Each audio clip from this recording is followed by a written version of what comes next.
برای راحتی کار من دیگه 2050 نمیگم، میگم 2050.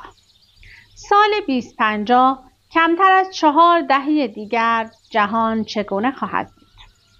اگر فرزند شما امروز به دنیا آمده باشد، در چنین روزی در آن سال وقتی به دیدن شما می آید، احتمالاً چند تار موی سفید دارد و نوه شما احتمالاً 10 ساله خواهد بود.